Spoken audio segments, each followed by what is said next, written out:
Assalamualaikum warahmatullahi wabarakatuh. Waalaikumsalam.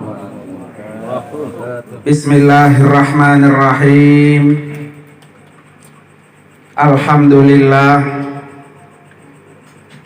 Alhamdulillahilladzi khalaqal mauta wal hayata liyabluwakum ayyukum ahsanu amala.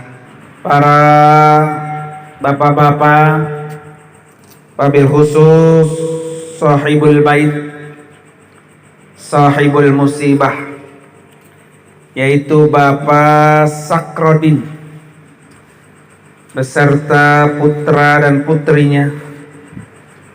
Kita doakan mudah-mudahan Bapak Sakrodin beserta keluarga selalu dalam lindungan dan bimbingan Allah Subhanahu wa ta'ala. Amin. Para bapak hadirin sekalian, almarhumah Ibu Edoh sudah 100 hari berpulang ke rahmatullah. Beliau ini memberikan nasihat yang sangat mahal buat kita yang masih hidup, yaitu nasihat kematian, di mana kata Rasulullah, kafa bil mauti wa'iza. Cukup buat kita mati itu adalah nasihat. Kalau malam hari ini almarhumah Ibu Edoh sudah 100 hari menghadap Allah untuk selamanya, maka pasti kita semua akan menyusul. Tidak ada yang tidak menyusul, karena Allah sudah nyatakan kullu nafsin za'iqatul maut. Jadi semuanya pasti mati, tidak ada yang tidak mati. Cuma memang gilirannya yang belum belum datang. Bisa hari ini, bisa besok, bisa lusa, bisa minggu depan, dan seterusnya. Yang terpenting buat kita, terutama yang hadir di majelis ini, adalah siap ketika malaikat Israel menjemput kita. Kalau saya tanya mah pasti belum siap. Yang muda belum siap, yang tua juga belum siap. Kita selalu berdoa, Allahumma tawil umurana, biar terus dipanjangin umur kita ya. Tapi para bapak dan hadirin sekalian, mati siap tidak siap, ini pasti pasti datang. Karena itu kita harus selalu siap. Dengan apa? Dengan selalu menjalankan semua perintah Allah dan meninggalkan semua larangannya.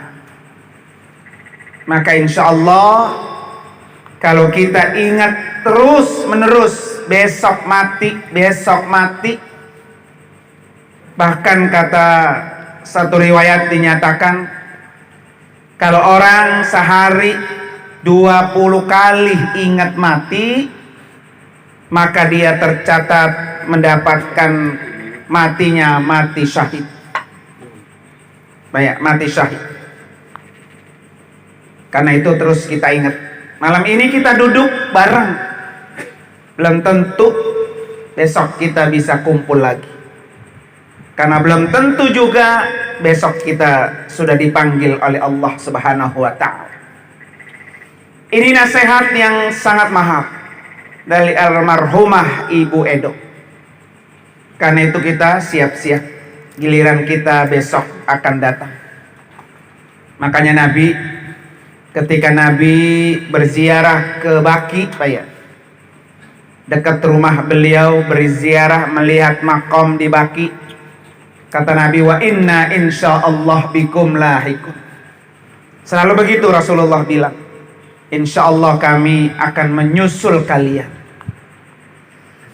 Para bapak hari sekalian, pertanyaan yang besar ketika kita menyusul almarhumah, ketika kita menghadap Allah untuk selamanya, apakah kita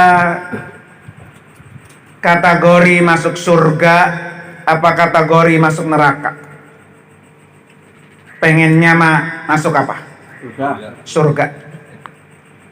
Apalagi almarhumah Pak ya, Bapak Sakrodin ya, pengen nggak almarhumah masuk surga?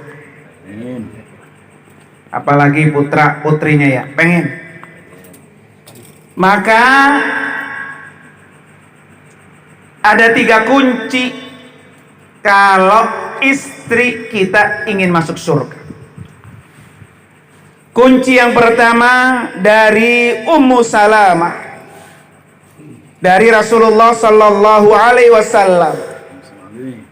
Beliau bersabda, ayyuma imra'atin matat wa zawjuha anha radin dakhalatil jannah. Wanita mana saja yang meninggal dunia, ya, istri mana saja yang meninggal dunia kemudian suaminya ridho,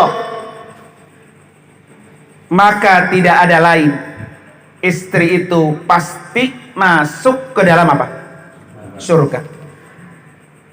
Jadi Pak Sakrodin ini harus ridho, karena surga istri itu ada di ridho apa? Suami. Kalau kita punya anak gadis Pak ya, ridho anak gadis ada pada ridho apa? Orang tuanya. Tapi kalau anak gadis kita sudah menikah Pak ya, sudah bersuami, maka ridho Allah itu ada pada ridho suaminya. Jadi istri-istri yang sudah meninggal dan suaminya masih hidup, kalau suaminya pengen istrinya masuk surga, syaratnya suami harus apa? Ridho. Memang berat Pak, berat. Apalagi kalau Pak Sakrodin ya, cintanya cinta mati mamanya ya, berat itu. Kecuali kalau emang ngarep pindah lain itu Pak ya, ngarepin Pak ya gitu ya. Nah, istri masih sakit juga udah cepetan buru-buru gitu, mamanya ya, lain itu. Ikhlasnya ikhlas banget itu, bukan karena ikhlas diambil oleh Allah, bukan, karena pengen apa? Pengen kawin lagi tuh Pak ya. Salin nih, salin. Tapi kalau Pak Sakrodin ini cinta mati Pak ya, sayang banget dengan almarhumah, untuk kata ridho itu Pak pasti berat. Kita kalau cinta sama orang Pak ya, cintanya cinta banget gitu ya, terus ditinggal, dipisahin gitu, bukan tinggal mati, dipisahin aja, janda lo gua tungguin lo. Begitu Pak ya. Gua tunggu janda. Apa yang ada istilah CLBK begitu Pak. Dan ketika suaminya mati, mantan gua udah janda diparanin lagi. Karena begitu cinta, sakit hatinya, sampai-sampai kita kurang begitu ikhlas menerima keputusan Allah. Makanya kenapa Rasulullah ini Pak tegaskan hadis ini? Karena buat orang-orang atau suami-suami yang betul-betul cinta dengan istrinya, berat. Artinya siapapun Pak ya, siapapun gitu. Mungkin saya termasuk Pak ya, seandainya merasakan yang sama, maka hadis ini menjadi nasihat buat kita. Satu saat nanti kita ditinggal oleh orang yang kita cintai, yang kita harapkan adalah orang itu bisa masuk surga. Maka kuncinya tasakrolin adalah bismillah, ikhlaskan kepergian almarhumah Ibu Edo. Beliau sudah tenang, beliau sudah bahagia. Apalagi saya dapat bocoran ini Pak. Saya tanya almarhumah itu kebiasaan baiknya apa? Karena bagi kita Pak, ya, kalau kita menyaksikan orang mati, Pak ya, ada orang mati, tetangga kita, saudara kita, hanya satu Pak yang kita lakukan, uzkuru mahasina mautakum wa kufu an masawihim. Udah itu. Sebut-sebut kebaikannya. Jangan disebut-sebut kejelekannya. Karena ketika kita menyaksikan ada orang yang mati, kita masih ngomongin kejelekannya Pak, aibnya, dosanya, keburukannya, maka itu menjadi saksi di hadapan Allah untuk menjerumuskan orang itu ke dalam neraka. Tuh, begitu tuh. Maka perintah Nabi, uzkuru mahasina mautakum. Sebut yang baik-baik. Kalau kita bilang almarhumah min ahlil khair, almarhumah orang baik, maka ini menjadi saksi menuntun almarhumah termasuk orang yang mudah masuk ke dalam surga Allah. Nah itu Pak etikanya Pak. Kan itu kemarin saya tanya, apa kebaikan almarhumah? Ternyata Pak yang pertama ini beliau adalah orang yang sering membantu kesulitan orang. Karena saya tanya, karena saya bukan orang sini Pak ya. Jadi almarhumah ini Pak, orang yang paling sering membantu kesulitan orang. Di mana kata Rasulullah, man nafasa an mu'minin kurbatan min kurabid dunya, nafasallahu anhu kurbatan min kurabi yaumil qiyamah. Siapa orang yang memudahkan satu kesulitan saudara mukmin, saudaranya Pak ya, orang lain sama-sama orang mukmin, satu aja Pak kita mudahkan kesulitan orang mukmin, maka Allah akan memudahkan kesulitannya di hari kiamat. Jadi kalau almarhumah sering memudahkan kesulitan orang, sudah pasti kesulitan almarhumah Allah permudah. Apa kesulitannya Pak? Kesulitan pertama ketika berada di alam kubur, ya, menjawab pertanyaan malaikat Munkar dan Nakir. Kemudian sempitnya liang lahat, gelapnya liang lahat, hanya 1 meter begitu Pak. Apa yang dirasakan? Tapi karena almarhumah ini Pak sering memudahkan kesulitan orang, saya yakin hadis ini sangat tepat untuk almarhumah. Pasti Allah akan mudahkan segala kesulitannya. Gampang menjawab pertanyaan-pertanyaan malaikat Munkar dan Nakir. Di dalam kubur tenang, almarhumah tidur nyenyak, kagak gerah Pak ya, kagak panas, kagak diganggu oleh makhluk-makhluk lain. Nanti almarhumah bangun-bangun dari tidurnya ketika dibangkitkan pada hari kiamat kelak. Karena orang yang selalu apa? Membantu meringankan kesulitan orang.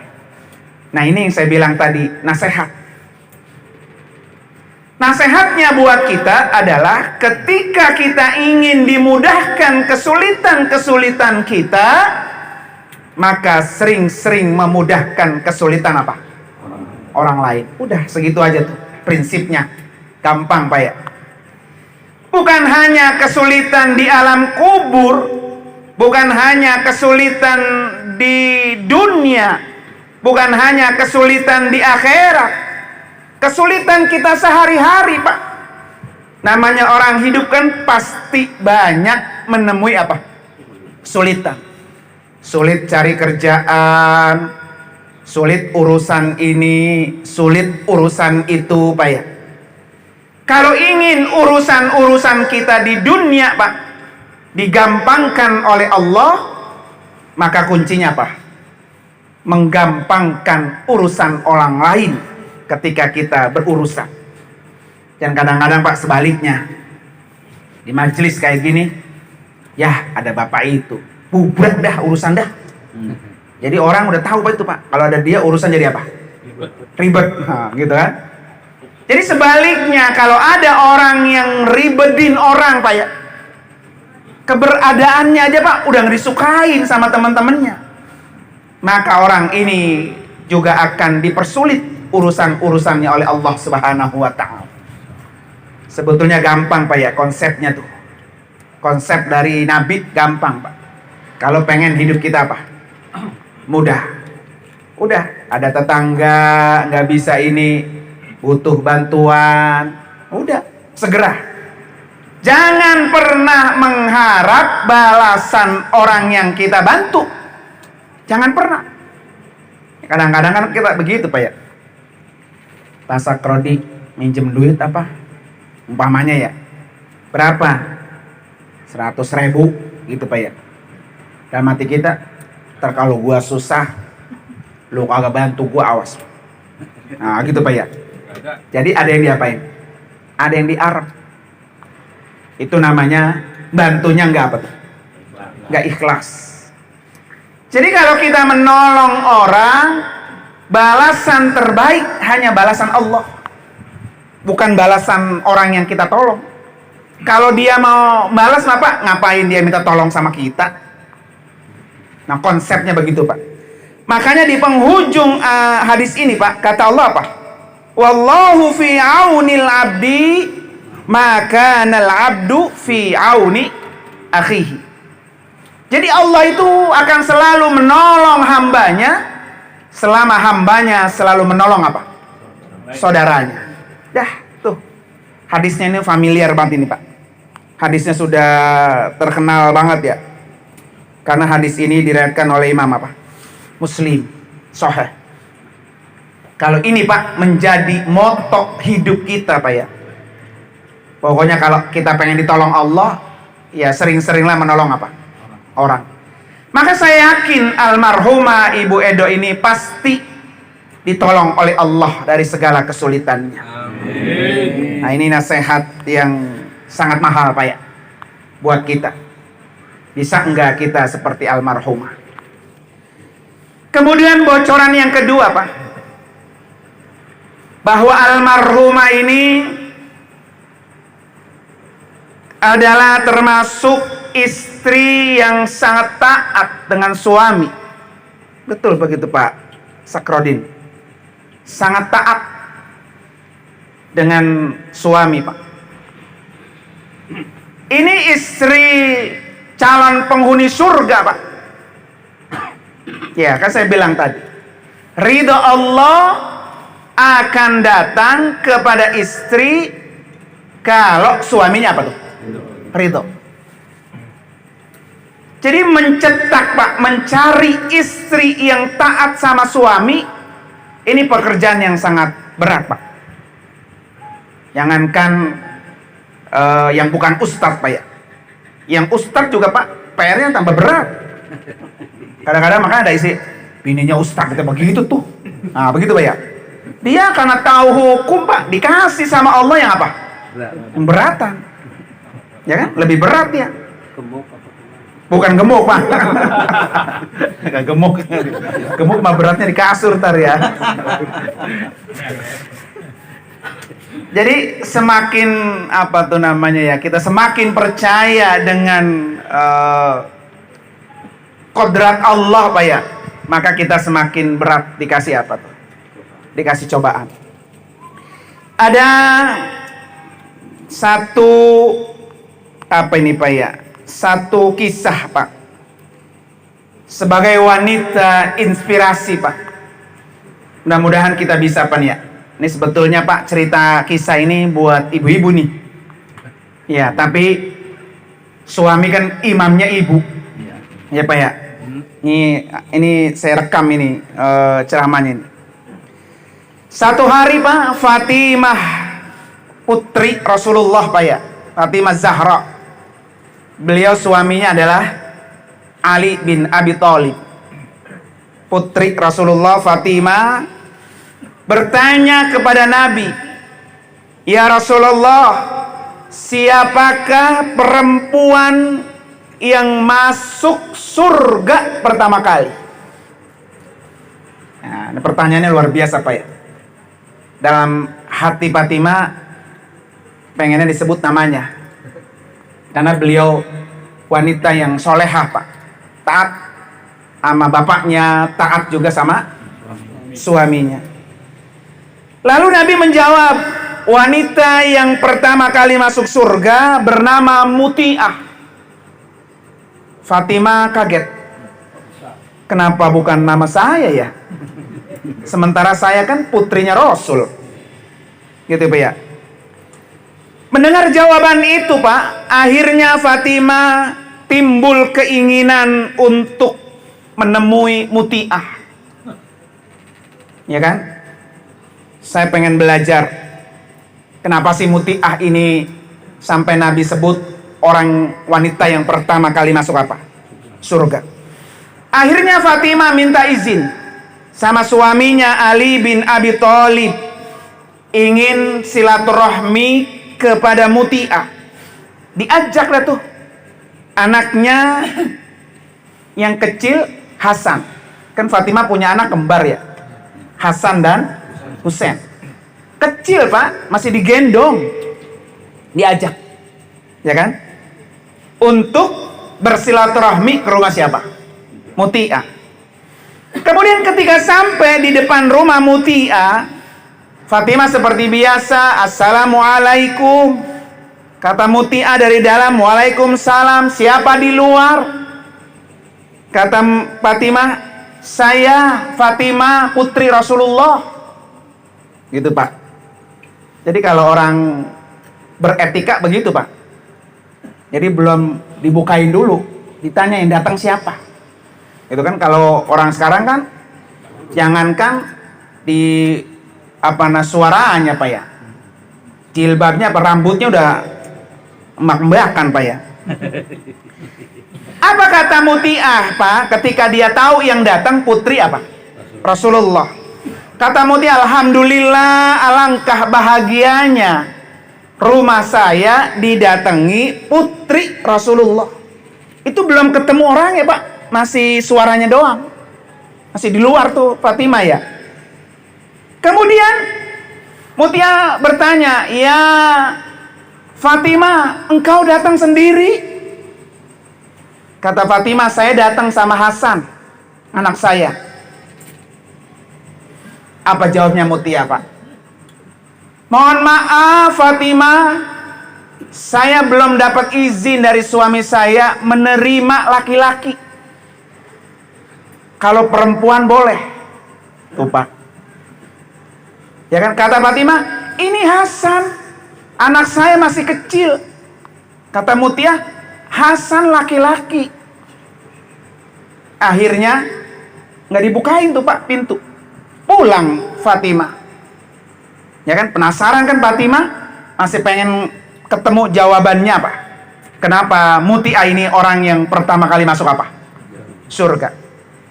Kemudian besok dia pergi lagi. Dia bawa Husain Pak. Tadi kan kemarin bawa Hasan, dibawa Husain. Dia lakukan yang sama, tetap Muti'ah nggak bukain pintu. Kata Muti'ah, "Mohon maaf Fatimah, saya sudah minta izin sama suami saya bahwa Fatimah mau datang bersama Husain. Bersama apa? Hasan. Ternyata kamu datang ke sini bersama apa? Husain, dan itu belum diizinkan sama suami saya." Pulang lagi Pak. Tuh Pak, luar biasa Pak ya.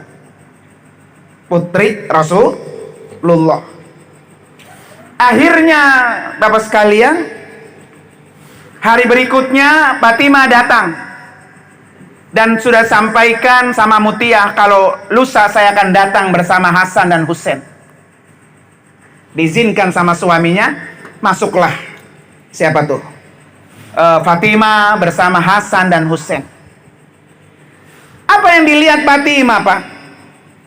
Ya, ketika datang melihat keadaan rumahnya Mutiah, Pak, sederhana, tidak ada satupun perabot rumahnya yang mewah, namun semuanya tertata rapi oleh istri yang solehah, Mutiah. Ada tempat tidur terbuat dari kayu, kemudian bersih, alasnya putih katanya, seperti baru dicuci. Tempat tidurnya apa? Mutiah dengan suaminya. Aroma rumahnya juga, Pak, baunya enak. Sehingga Fatimah heran. Biasanya Hasan dan Husain kalau diajak namu nggak betah lama. Ini Hasan dan Husain apa? Betah. Pertanda rumah itu apa tuh? Nyaman. Bagaimana, Pak? Orang lain aja nyaman, apalagi apa? Suaminya. Ini kadang-kadang kan banyak suami yang gak nyaman pulang, ya kan? Pakaian kotor, dumpuk. Apa tuh? Bangku, lantai kotor. Pakai apa tuh? Piring-piring banyak apa? Kotor, ya kan? Baunya udah apa aja ada. Akhirnya suami itu apa? Nggak betah, ya kan? Bukan saya, bukan. Nah terus, Pak, ketika Fatimah datang itu, Mutiah itu mengatakan begini, maaf Fatimah, saya tidak bisa menemani kongkok ya, ngobrol sambil duduk sama kamu. Tapi sambil ngobrol, saya sambil membuat masakan. Karena takut nanti suami saya pulang, saya belum apa? Masak. Kadang-kadang kan gitu, Pak ya. Istri kalau udah ketemu teman kongkok, lupa sama sayuran yang dibeli pagi, udah pada layu, lakinya pulang belum apa? Belum masak. Ujung-ujung lakinya jadi masak dewek. Begitu. Curhat juga ini, Bang. Rebus mie lagi, rebus mie. Lagi rebus mie dah sama telur, Pak ya.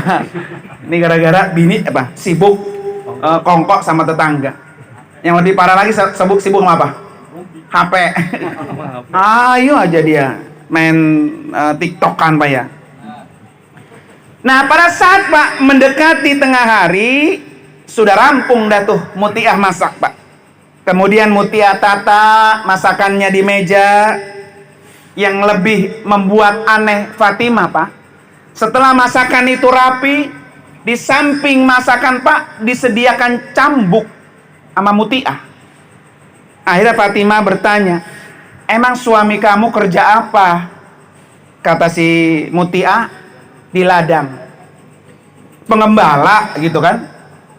Bukan, dia bercocok tanam karena ada cambuk itu, Pak. Jadi Fatimah jadi heran. Kan biasanya kalau cambuk buat nyambukin apa? Sapi gitu ya, kerbau gitu. Kuda gitu. Akhirnya Fatimah bertanya, "Ya Mutiah, mengapa engkau taruh cambuk di situ? Untuk apa?" Kata Mutiah, "Cambuk ini saya sediakan untuk keperluan lain." Kata si Mutiah, "Kalau suami saya sedang makan masakan saya, kemudian dia tanya sama saya, enak? Masakannya cocok? Maka cambuk itu nggak dipakai. Tapi kalau suami saya makan masakannya nggak cocok," kata si Mutiah, "silahkan cambuk saya." Kata Fatimah, "Ini emang kemauan suami kamu begini?" "Bukan, itu kemauan saya. Karena saya kepengen suami saya makan dengan masakan saya dengan apa? Dengan nikmat, dengan yang paling enak." Sampai sebegitunya, Pak. Akhirnya Fatimah sadar, inilah mungkin poin tertinggi seorang istri solehah. Sehingga Rasulullah menyatakan bahwa Mutiah adalah orang yang pertama kali masuk dalam apa? surga. Saking taatnya sama apa tuh? Suami. Ini memang saya bilang tadi materinya Pak ya, pas buat ibu-ibu nih, ya kan? Tapi nggak apa-apa ntar. Bapaknya bisa nggak tuh jelasin begitu? Ya kan? Hah? Galakkan dia. Galakkan dia katanya. Nanti suami-suami takut istri nih Pak. Galakkan istri katanya. Makanya kan ada Pak. Bapak pernah dengar nggak? Kan Nabi Ibrahim itu kan Pak tinggalnya di Palestina ya. Nabi Ibrahim. Karena istrinya dua. Istri pertama Sarah. Punya anak Nabi Ishak. Tinggalnya di Palestina. Istri kedua namanya apa? Hajar. Punya anak Nabi Ismail. Tinggal di Mekah. Jadi gilirnya itu Pak, Palestina dan Mekah. Nah, ketika gilir, dia 4 bulan perjalanan dari Palestina ke Mekah. Buru pengennya hilang lah itu mau gilir. 4 bulan Pak ya. Jadi ketika menggilir itu bininya Ismail Pak nggak kenal itu kalau itu mertuanya datang. Ya kan, ketika dia datang ke rumah Ismail, kata istrinya Ismail, siapa orang tua? Karena baru udah tua ya. Siapa orang tua? Oh enggak, saya tamunya Ismail. Kemana Ismail? Ismail lagi kerja ke ladang nyari kayu bakar. Ya kan? Udah itu tamunya nggak diapa-apain Pak. Nanti kagak tahu ya.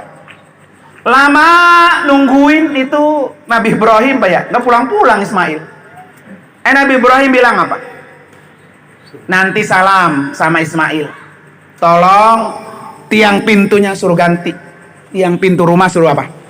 Ganti. Pas Ismail pulang, tadi ada tamu tuh, orang tua nyariin kamu. Terus dia titip salam. Apa? Tiang pintu rumah suruh apa? Udah suruh cerain Pak itu. Cerain tuh. Mantuk kagak apa? Kagak tahu diri itu ya. Makanya tadi takut-takut sama bini, ganti tiangnya Pak. Bukan tiang pintu. Ya suruh ganti tiangnya. Nah para bapak hadirin sekalian. Jadi kembali lagi kepada almarhumah Pak ya. Bahwa almarhumah ini adalah wanita yang luar biasa. Makanya kita doakan mudah-mudahan beliau termasuk orang yang min ahlil jannah, min ahlil khair, ya kan?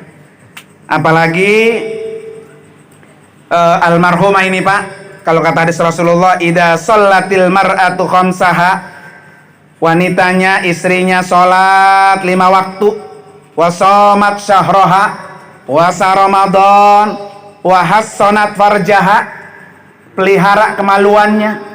Kan banyak Pak, suami baru gak berapa meter udah ngajak masuk laki orang, begitu Pak ya.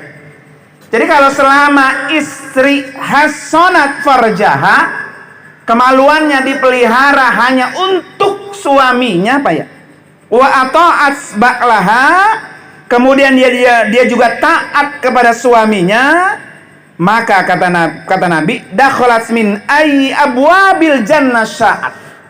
Perempuan ini, istri ini silahkan masuk surga dari pintu mana saja.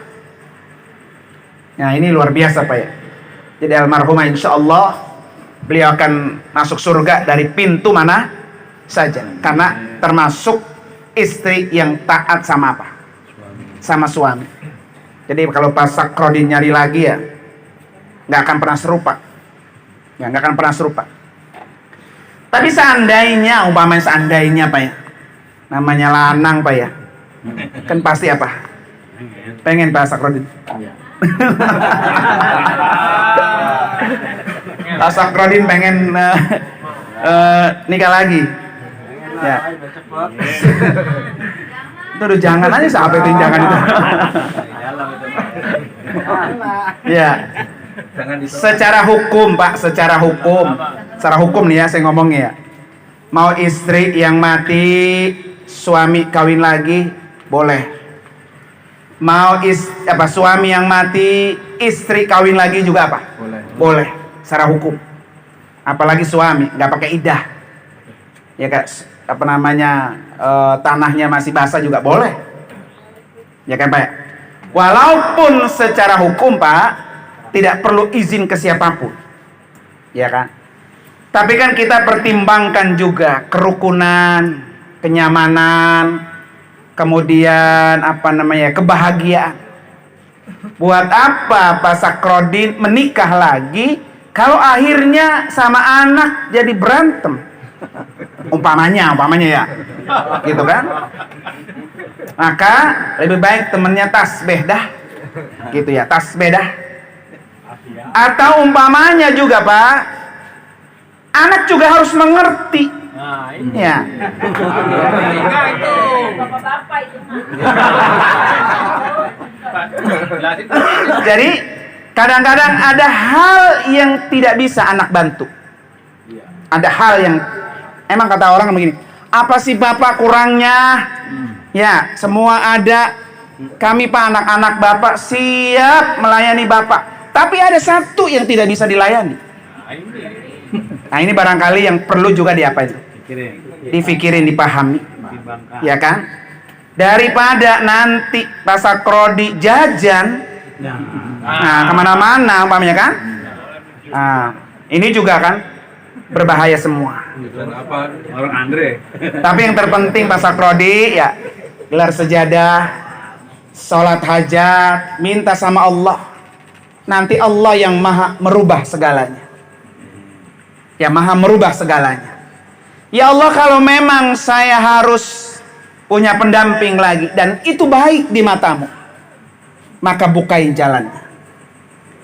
Jika ya Allah saya harus menikah lagi dan itu tidak baik di matamu, saya rela, saya ikhlas apa keputusanmu. Jadi Allah, hak prerogatif Allah. Karena begini Pak ya, rezeki, mati, jodoh, siapa yang nentuin? Allah. Jadi sekarang Pak Sakrodin minta sama Allah Subhanahu wa ta'ala. Insya Allah mudah-mudahan setelah malam ini Pak ya, besok sholat hajat, sholat tahajud, sekali belum dapat, 2 kali terus setiap hari minta sama Allah. Nanti kalau Pak Sakrodin sudah terlalu cinta dengan ibadah kepada Allah, lupa sama yang namanya apa tuh? Dunia. Ya kan? Yang namanya dunia apa ya? Kan kata Nabi, apa Pak? Ini jari kita nih Pak, kita celupin ke dalam air laut, terus kita angkat. Kan yang nempel, bukan asinnya. Air yang nempel di jari kita ada kan? Yang nempel itu dunia. Itu dunia yang nempel. Akhirat itu air laut. Kenapa terkadang air yang nempel di jari itu yang kita ributin? Sampai berantem, sampai marah, sampai bermusuhan, sampai tidak tegur sapa gara-gara urusan dunia.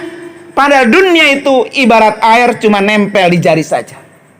Yang perlu kita perjuangkan adalah air lautan dunia akhirat. Akhirat itu yang kita perjuangkan. Maka insya Allah mudah-mudahan Pak ya, malam hari ini bukan hanya kita doain buat almarhumah Ibu Edo, tetapi juga kita doakan buat Pak Sakrodin dan putra-putrinya. Insya Allah mudah-mudahan selalu dalam bimbingan Allah Subhanahu wa ta'ala. Ala hadin niyah wa kulli niyatin salihah wa ila hadratin Nabi. Al-Fatihah. A'udzubillahi minasyaitonir rajim. Bismillahirrahmanirrahim. Alhamdulillahirabbil alamin arrahmanir rahim maliki yaumiddin. Iyyaka na'budu wa iyyaka nasta'in ihdinas siratal mustaqim siratal ladzina an'amta 'alaihim ghairil maghdubi 'alaihim waladdallin amin. Terima kasih dan mohon maaf. Hadanallahu wa ikum ajmain. Assalamualaikum warahmatullahi wabarakatuh.